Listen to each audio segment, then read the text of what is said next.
चांदनी सा तेरा प्यार बाबा।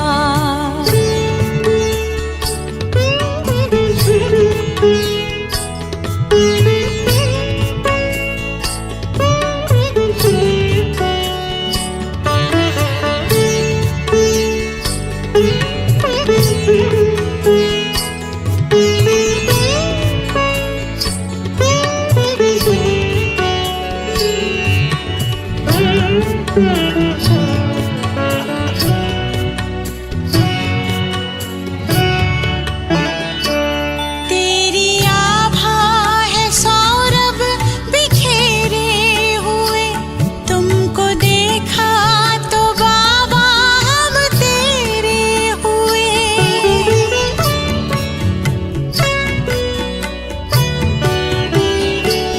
तेरी आभा है सौरभ बिखेरे हुए, तुमको देखा तो बाबा हम तेरे हुए। खुशियाँ मिली है, खुशियाँ मिली है बेशुमार बाबा।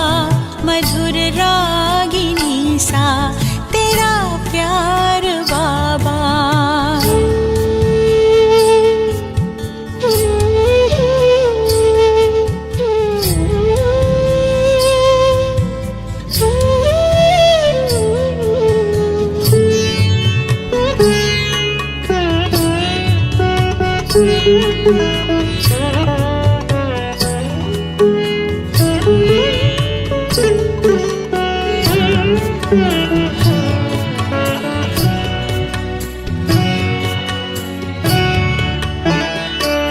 जिंदगी सोने जैसी खरी हो गई, कैसी हम पे ये जादूगरी हो गई।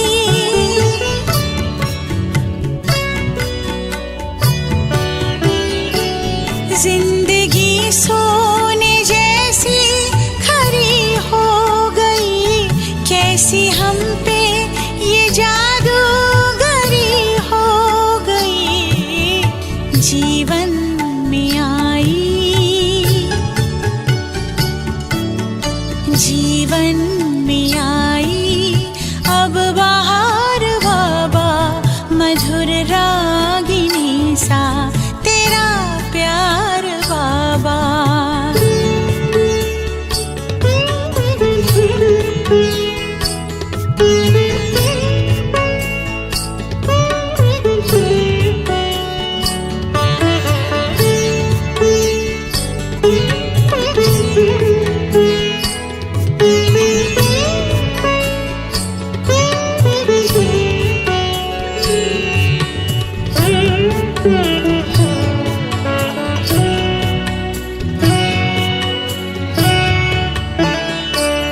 ज्ञान की पाई अनमोल हमने निधि, योग की तुमसे सीखी अनोखी विधि।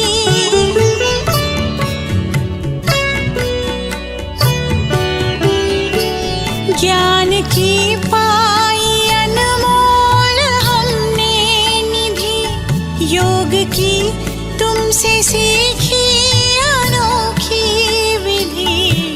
हमें ले चले हो, हमें ले चले हो उस पार बाबा। मधुर रागिनी सा तेरा प्यार बाबा। ओम शांति। सब कुछ भुलाकर बस एक बाबा को याद करना, कहने में तो सहज है, परंतु जो द्वापर युग से व्यभिचारी याद की आदत आत्मा को पड़ जाती है। एक होता है कि आप चेतन मन से अनेकों को याद कर रहे हो, परंतु कुछ यादें हमारे अवचेतन मन में भी ठहरी हुई होती हैं, जिनका हमें पता ही नहीं पड़ता है। काम एक जगह करते हैं, याद अनेकों को करते हैं, और ये आदत इतनी गहरी अंतरात्मा की वृत्तियों में समाई हुई होती है कि ऑटोमेटिक पता ही नहीं चलता है, और हम एकाग्रचित्त होने से दूर हुए होते हैं। हमें लगता है कि हम एक ही काम कर रहे हैं, परंतु प्रैक्टिकली एक बारी में मन से कुछ और, तन से कहीं और वाणी से कुछ और बोल रहे होते हैं। इस आदत को छुड़ाना, फिर से हमें अव्यभिचारी बनाना, उसके लिए ईश्वरीय शक्तियों की ज़रूरत होती है। दुनिया में भी मन को एकाग्र करने के लिए अलग अलग तरीके बताते हैं। स्थूल रूप में मन एकाग्र हो भी जाता है, परंतु सदा एक पिता परमात्मा की याद में रहना, उस याद में सदा समाकर संसारिक हर एक कर्म करना, उसके लिए ईश्वरीय शक्ति की आवश्यकता होती है, ईश्वरीय विधि की ज़रूरत होती है, ईश्वरीय ज्ञान की ज़रूरत होती है। और आज की मुरली में बाबा हमें चारों ओर की सब बातों से निवृत्त होकर कैसे हम अंतर्मुखी बनकर एक की याद में समाए, वो विधि सिखा रहे हैं। तभी सुनते हैं बाबा के मधुर महावाक्य। आज है 30 अप्रैल 2024। बाबा के महावाक्य हैं, मीठे बच्चे अपना पोता मेल चेक करो कि सारे दिन में बाप को कितना समय याद किया, कोई भूल तो नहीं की, क्योंकि तुम हर एक व्यापारी हो। तो बिल्कुल व्यापारी लोग एक एक रुपए का हिसाब रखते हैं, तो हमें भी अपने एक एक सेकंड का, एक एक संकल्प का हिसाब रखना है। प्रश्न है, कौन सी एक मेहनत अंतर्मुखी बन करते रहो तो अपार खुशी रहेगी।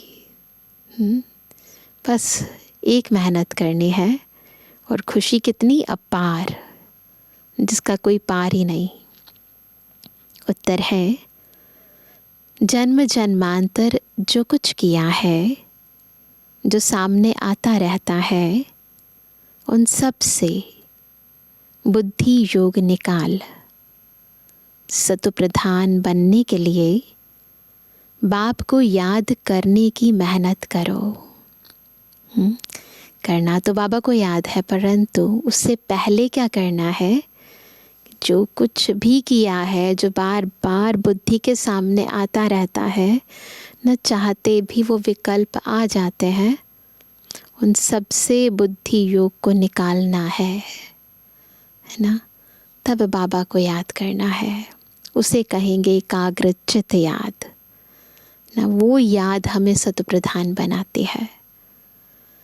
चारों तरफ से बुद्धि हटाए, अंतर्मुखी बन बाप को याद करो, सर्विस का सबूत दो तो अपार खुशी रहेगी ना। जब आत्मा में इतनी शक्ति होगी ना, तब सेवा भी बहुत शक्तिशाली होगी। ओम शांति। बाप बैठ बच्चों को समझाते हैं। यह तो बच्चे जानते हैं कि रूहानी बाप रूहानी बच्चों को बैठ समझाते हैं।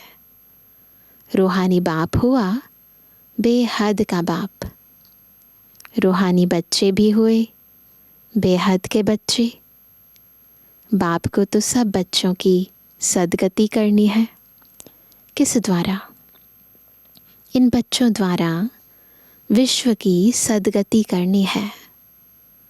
सारे विश्व के बच्चे तो यहाँ आकर नहीं पढ़ते हैं, पॉसिबल ही नहीं है ना। नाम ही है ईश्वरीय विश्वविद्यालय, विश्व के लिए विद्यालय है, परंतु सब एक साथ बैठकर तो नहीं पढ़ सकते ना। मुक्ति तो सबकी होती ही है, मुक्ति का हो, जीवन मुक्ति का हो। मुक्ति में जाकर फिर भी सबको जीवन मुक्ति में आना ही है। भले सतयुग त्रेता में सब नहीं आएंगे, परंतु जिस भी युग में आत्मा का जन्म होगा पहला, तो पहला जन्म तो आत्मा का जीवन मुक्त स्थिति का ही होगा, बंधनों से मुक्त स्थिति। तो बाबा कहते हैं, तो ऐसे कहेंगे सभी जीवन मुक्ति में आते हैं वाया मुक्ति धाम। 1-2 के पीछे आना ही है पाठ बजाने। तब तक मुक्ति धाम में ठहरना पड़ता है। जब तक आपका नंबर आए तब तक वहाँ ठहरना पड़ेगा। बच्चों को अब रचयिता और रचना का मालूम पड़ गया है। बिल्कुल सब कुछ बाबा ने बता दिया है। यह सारी रचना अनादि है। रचयिता तो एक ही बाप है। यह जो भी सभी आत्माएं हैं, सब बेहद के बाप के बच्चे हैं। जब बच्चों को मालूम पड़ता है तो वही आकर योग सीखते हैं। यह भारत के लिए ही योग है। बाप आते भी भारत में है। भारतवासियों को ही याद की यात्रा सिखलाकर पावन बनाते हैं और नॉलेज भी देते हैं कि यह सृष्टि का चक्र कैसे फिरता है। यह भी बच्चे जानते हैं। रुद्रमाला भी है जो गाई और पूजी जाती है। वो सब आत्माएं हैं, सिमरण की जाती है। भक्तमाला भी है, ऊंचे ते ऊंचे भक्तों की माला है। उन आत्माओं का यादगार है वो माला जिन्होंने बाबा को बहुत दिल से याद किया। तो बाबा कहते हैं भक्त माला के बाद होनी चाहिए ज्ञान माला। जो आत्माएं ब्राह्मण बनी, जिन्होंने ज्ञान को यथार्थ धारण किया, उसका स्वरूप बनी, तो उनकी भी यादगार होनी चाहिए। भक्ति और ज्ञान है ना, भक्तमाला भी है तो रुद्रमाला भी है।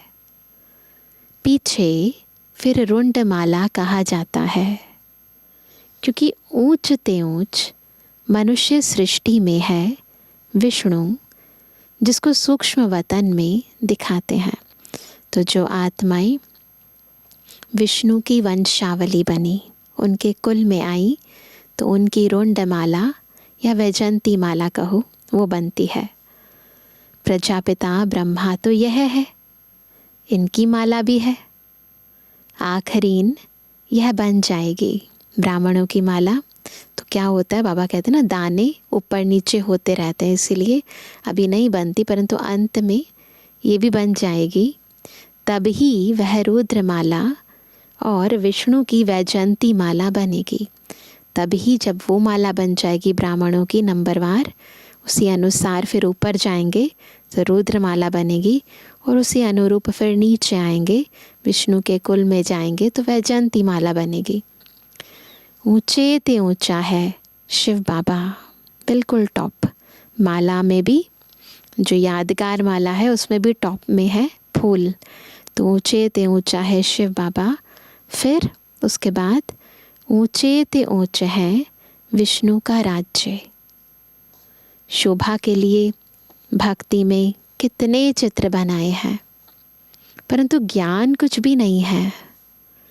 तुम जो चित्र बनाते हो उनकी पहचान देनी है तो मनुष्य समझ जाए, नहीं तो शिव और शंकर को मिला देते हैं। जो भी हम पिक्चर्स है ना, जो लोग आते हैं उनको दिखाते हैं, तो उनकी यथार्थ पहचान देनी चाहिए, नहीं तो कंफ्यूज हो जाएंगे ना। वो तो उन्हें भक्ति मार्ग के अनुसार ही देखेंगे।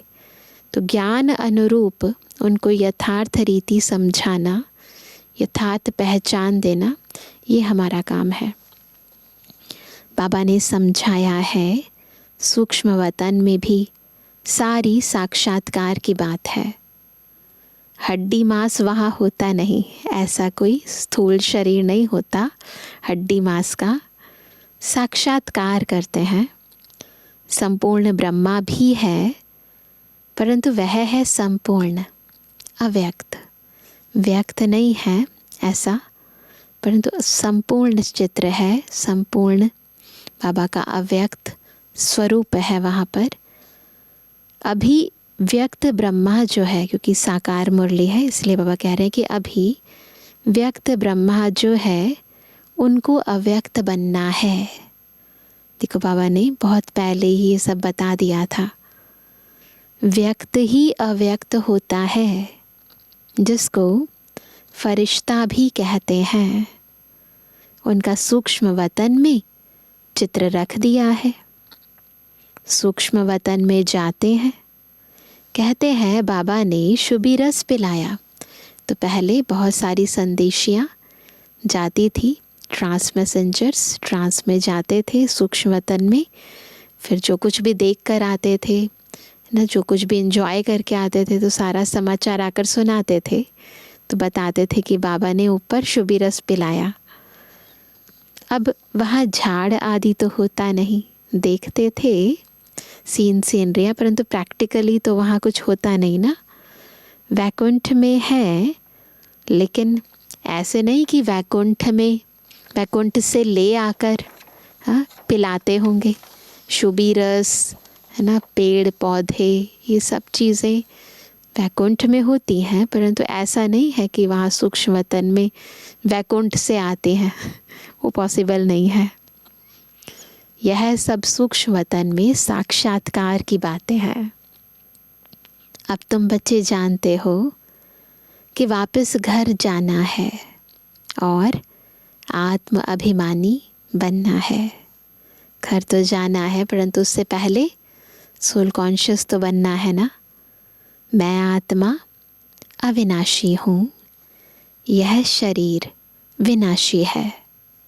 आत्मा का ज्ञान भी तुम बच्चों में है, केवल हम में है कि मैं कौन हूँ, कैसी हूँ, मेरे भीतर क्या है। तो बाबा कहते हैं वे तो आत्मा क्या है यह भी नहीं जानते। उन लोगों को यह भी मालूम नहीं कि कैसे उनमें 84 जन्मों का पाठ भरा हुआ है। यह नॉलेज सिर्फ बाप ही देते हैं। जो भक्ति मार्ग वाले गुरु गोसाई हैं, साधु संत हैं, उन्हें कोई ज्ञान नहीं है यथार्थ।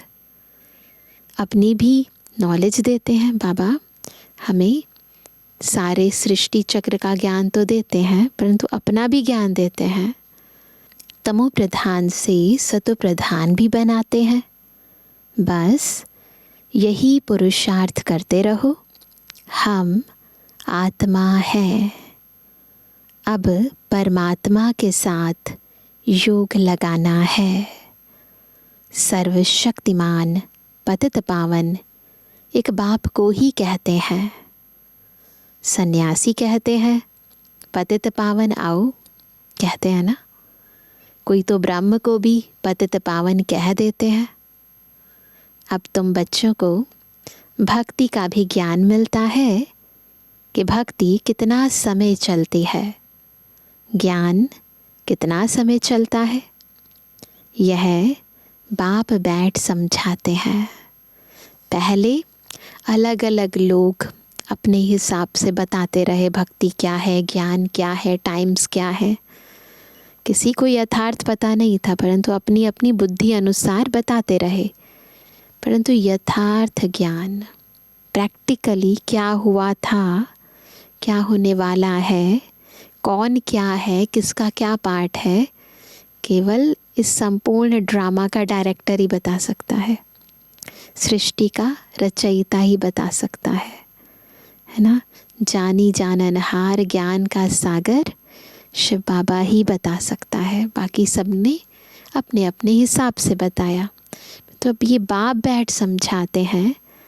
पहले कुछ नहीं जानते थे, मनुष्य होकर तुच्छ बुद्धि बन पड़े हैं।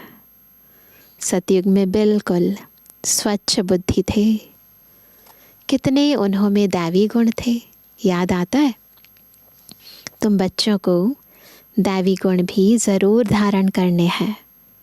कहते हैं ना, यह तो जैसे देवता है।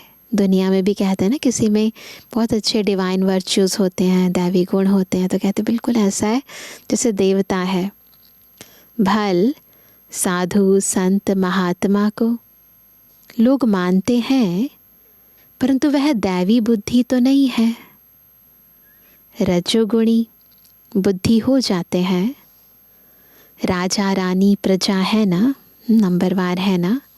राजधानी कब और कैसे स्थापन होती है, यह दुनिया नहीं जानती। यहाँ तुम सब नई बातें सुनते हो। तो माला का भी राज समझाया है। ऊंचे ते ऊंच है बाप, उनकी माला ऊपर में है। ऊपर मुक्तिधाम में हमारी रुद्रमाला है। ऊपर बाबा, फिर नीचे नीचे नीचे नंबरवार आत्माएं। रुद्र वह है निराकार, फिर साकार लक्ष्मी नारायण, उनकी भी माला है। ब्राह्मणों की माला अभी नहीं बनती, अंत में तुम ब्राह्मणों की माला भी बन जाती है। इन बातों में जास्ती प्रश्न उत्तर करने की ज़रूरत नहीं।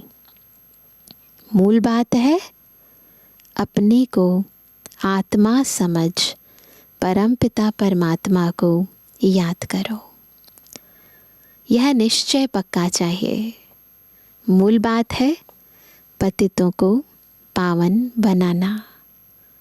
सारी दुनिया पतित है, फिर पावन बनना है। बहुत बेहद की बातें हैं। सारी सृष्टि की सर्व मनुष्य आत्माएं पतित हैं और इन सबको पावन बनना है। मूल वतन में भी सभी पावन हैं, तो सुख धाम में भी सब पावन हैं। तुम पावन बनकर पावन दुनिया में जाते हो। गोया अब पावन दुनिया स्थापन हो रही है। यह सब ड्रामा में नोंद है। बाप कहते हैं, सारे दिन का पोता मेल देखो, कोई भूल तो नहीं हुई। व्यापारी लोग मुरादी संभालते हैं, यह भी कमाई है। तुम हर एक व्यापारी हो, बाबा से व्यापार करते हो।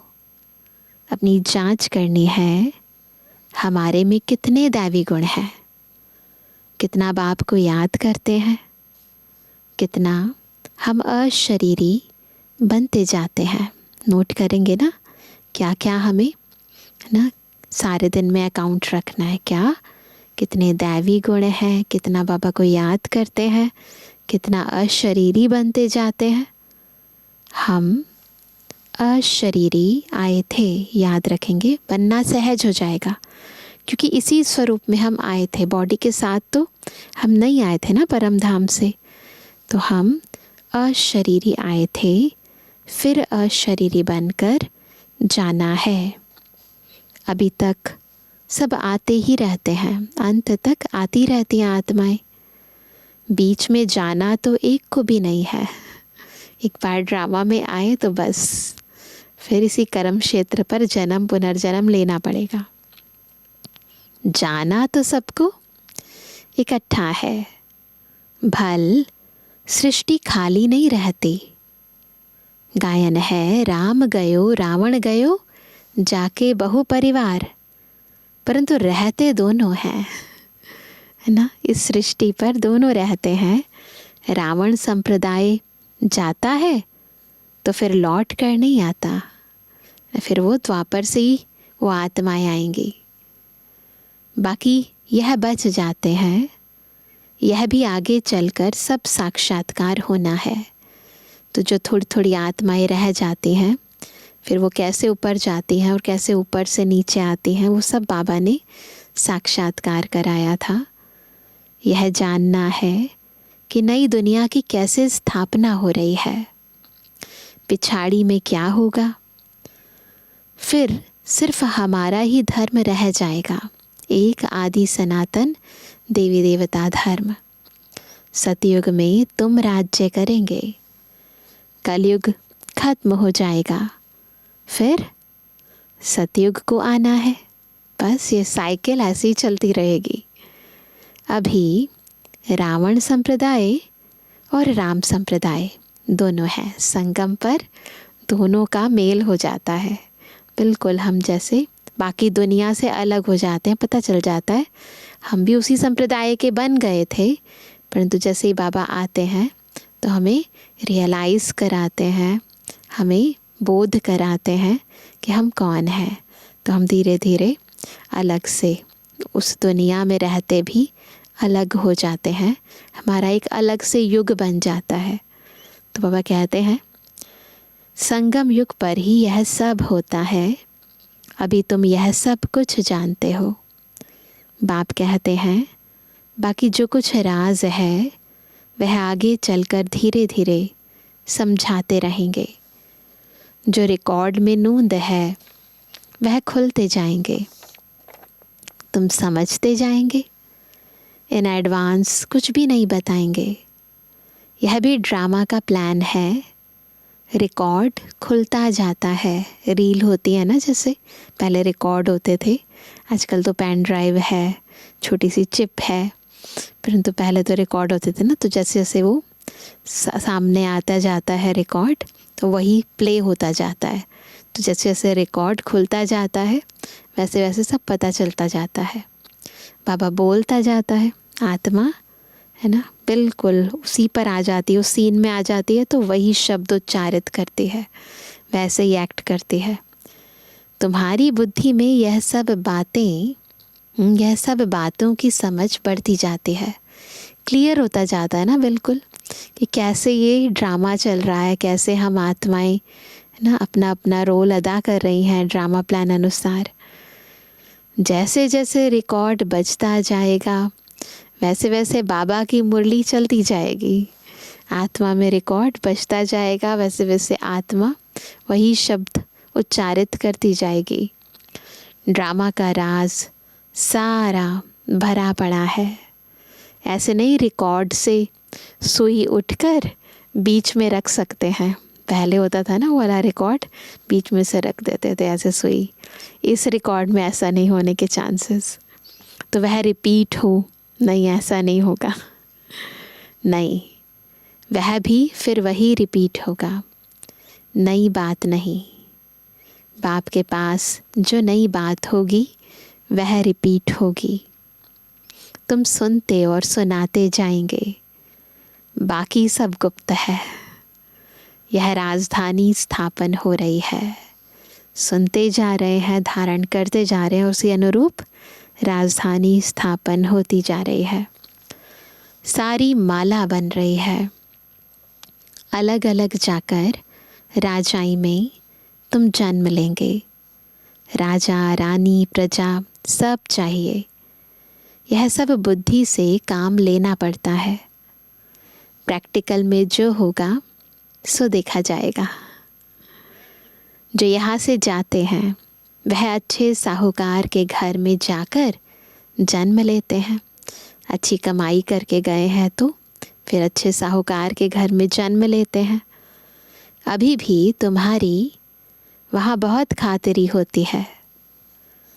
इस समय भी रत्न जड़ित चीज़ें सबके पास होती हैं, परंतु उन्हों में इतनी पावर नहीं है।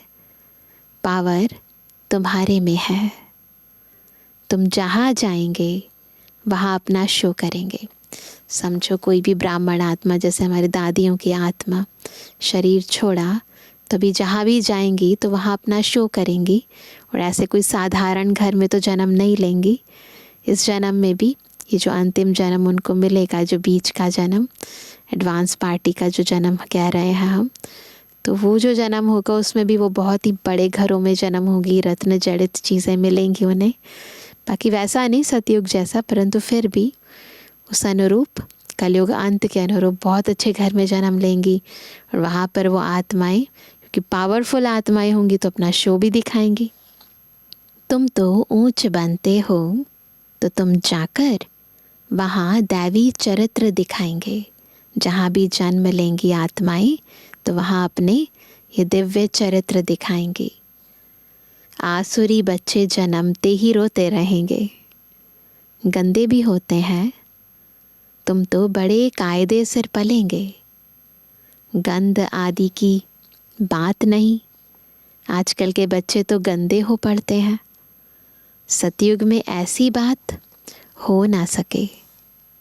फिर भी हेवन है ना, हेवन में बच्चों का जन्म और कलयुग में बच्चों का जन्म, रात और दिन का अंतर है। बच्चों की क्वालिटी के अंदर जन्म में कहाँ पवित्र और कहाँ अपवित्र। तो बाबा कहते हैं वहाँ बास आती नहीं, जो कहना पड़े अगरबत्ती जलाओ, बदबू होती ही नहीं है वहाँ पर। बगीचों में बहुत खुशबूदार फूल होंगे, यहाँ के फूलों में इतनी खुशबू नहीं। वहाँ तो हर एक चीज़ में 100% खुशबू रहती है। यहाँ गुलाब में, चंपा चमेली में खुशबू होती है, पर लेनी पड़ती है ना, स्पेशली जाकर मुंह से नाक से लगाना पड़ता है या पास लेकर आना पड़ता है। परंतु वहाँ ऐसा नहीं होगा। ऐसे हर एक में 100% खुशबू होगी, बगीचों में भी, और काया भी कंचन होगी, खुशबूदार होगी। यहाँ तो 1% भी नहीं है। वहाँ तो फूल भी फर्स्ट क्लास होंगे। यहाँ भल कोई कितना भी साहूकार हो तो भी इतना नहीं। वहाँ तो किस्म किस्म की चीज़ें होंगी, बर्तन आदि सब सोने के होंगे। यहाँ जैसे यहाँ के पत्थर, वहाँ फिर सोना ही सोना है ना। जैसे यहाँ पत्थर पड़े होते हैं ना, वैसे वहाँ सोना ही सोना होगा। रेती में भी सोना होता है। विचार करो कितना सोना होगा, जिससे मकान आदि बनेंगे। तो रेती में भी सोना होगा। सोचो, वंडरफुल। ईंटें भी सोने की, रेती में भी सोना होगा, तो कितना होगा स्वर्ग में सोना। वहाँ ऐसी मौसम होगी, कैसी मौसम, न सर्दी न गर्मी। वहाँ गर्मी का दुख नहीं, जो पंखे चलाने पड़े, पंखे भी चलाने की ज़रूरत नहीं होगी। उसका नाम ही है स्वर्ग। तो सभी के बुद्धि में चरित्र और चित्र दोनों आ गए। कितना सुंदर होगा हमारा स्वर्ग। वहाँ अपार सुख होता है। तुम्हारे जैसा पद्मा पदम भाग्यशाली कोई बनते ही नहीं। लक्ष्मी नारायण की कितनी महिमा गाते हैं।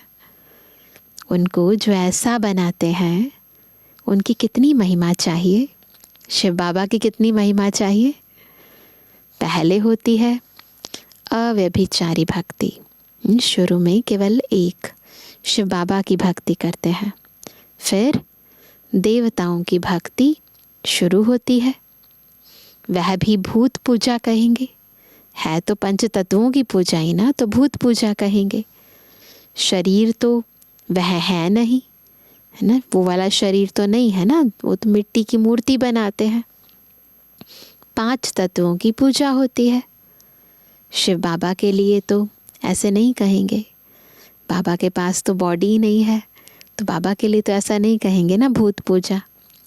पूजा करने के लिए कोई चीज़ का व सोने आदि का बनाते हैं।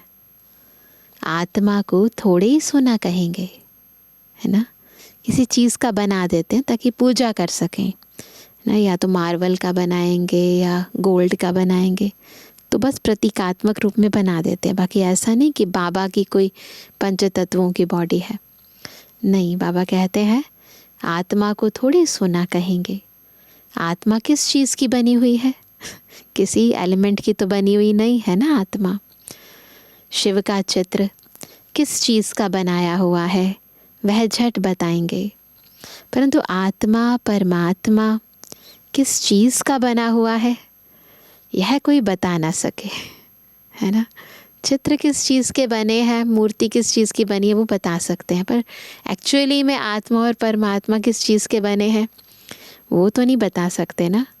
सतयुग में 5 तत्व भी शुद्ध होते हैं, यहाँ है अशुद्ध।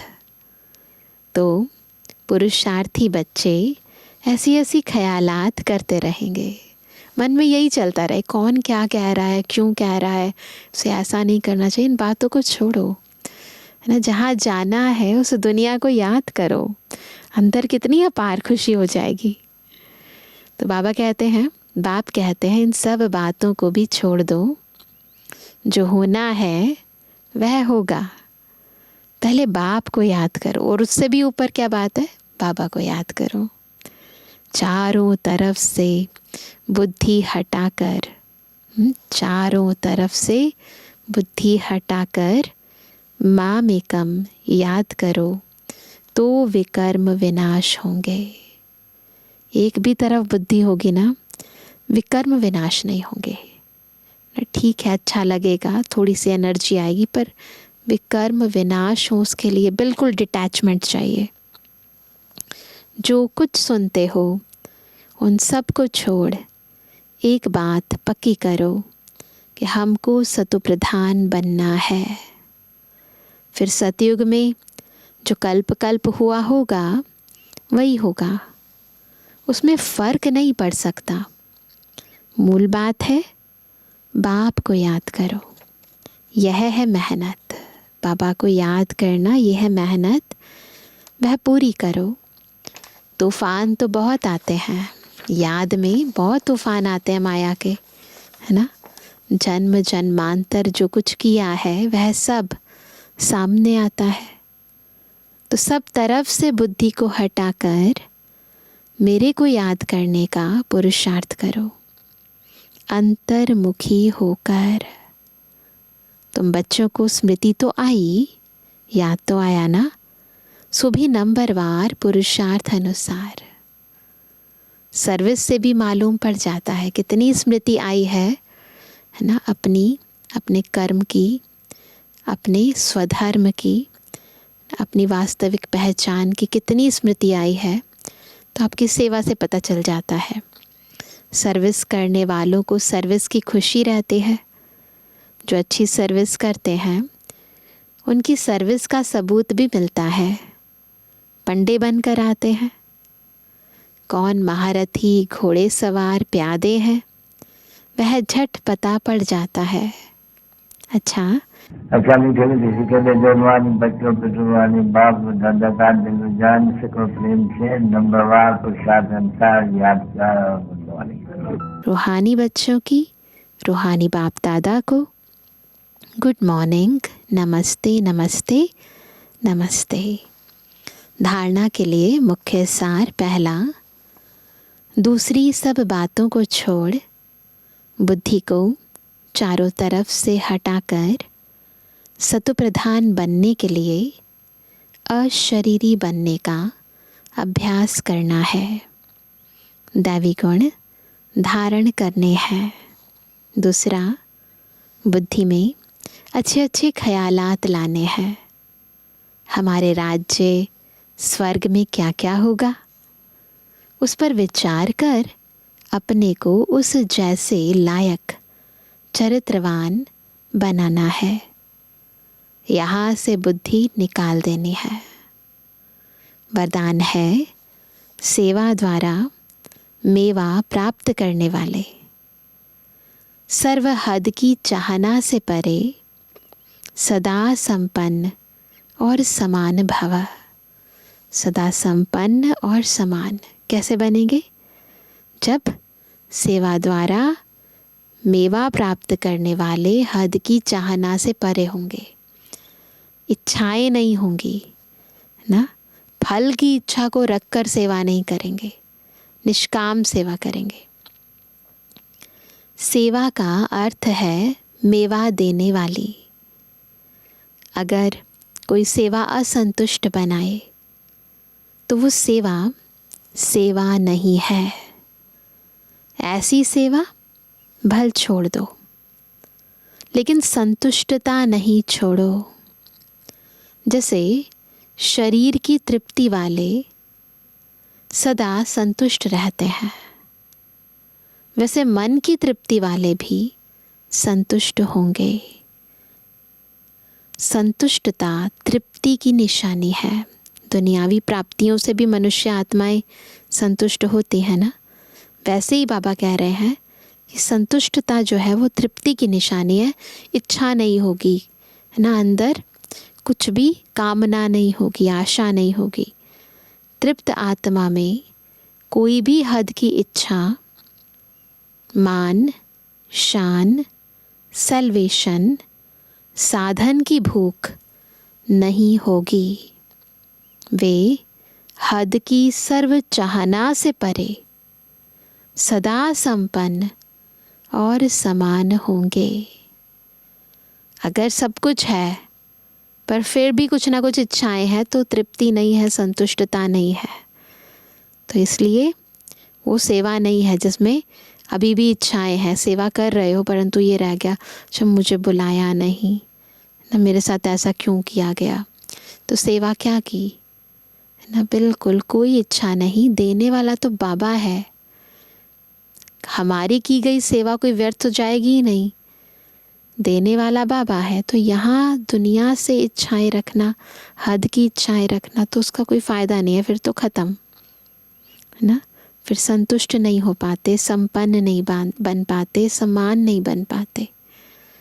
स्लोगन है, सच्ची दिल से निस्वार्थ सेवा में आगे बढ़ना। सच्ची दिल से निस्वार्थ सेवा में आगे बढ़ना, अर्थात पुण्य का खाता जमा होना। जमा करने के लिए आए हैं ना, तो क्या करना है, एक तो सच्ची दिल से सेवा करो और सेवा में स्वार्थ भाव नहीं हो। तो आज हम सभी अशरीरी बनने का अभ्यास करेंगे। उसके लिए मन बुद्धि को चारों तरफ की सब बातों से हटाकर बिल्कुल देह से न्यारे मैं अशरीरी ज्योति बिंदु आत्मा हूँ। जैसे मैं इस सृष्टि चक्र में परम धाम से आई थी, बिल्कुल वैसे अशरीरी बनकर मुझे जाना है। बार बार इस ड्रिल को करेंगे, सुबह भी करेंगे, रात को सोने से पहले भी करेंगे और शाम को तो करेंगे ही। अच्छा, ओम शांति।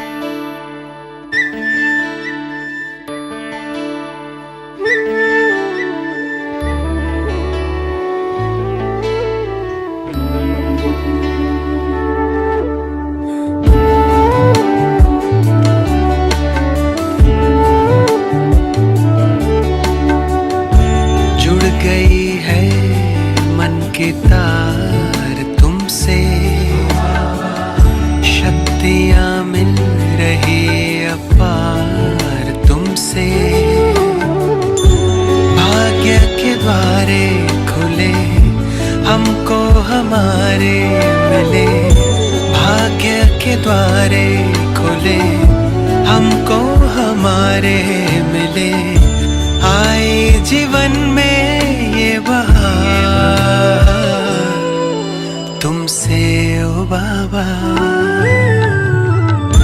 जुड़ गई है मन की तार तुमसे। शक्तियाँ मिल रही अपार तुमसे।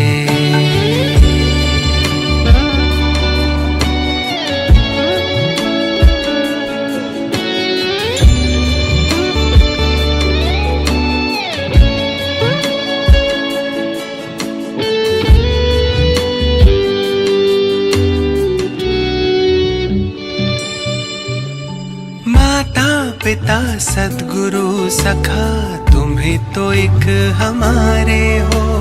शिक्षक तुम ही, रक्षक तुम ही, दिल के तुम ही सहारे हो।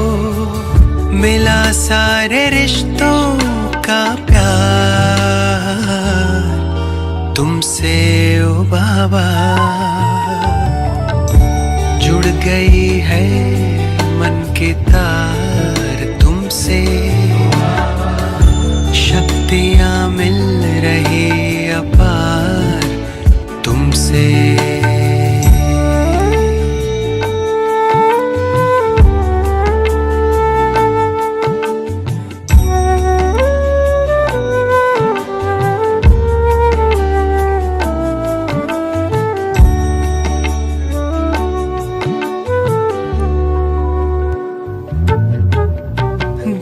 दुनिया से दूर तारों के गांव तुम मुझे ले आए हो, कांटों से दूर फूलों की छाँव में मुझे बिठाए हो, किरणों की बाहों का तुमसे ओ बाबा जुड़ गई है मन की तार तुमसे, शक्तियाँ मिल रही अपार तुमसे, भाग्य के द्वारे खुले हमको हमारे मिले, आए जीवन में बहार तुमसे ओ बाबा।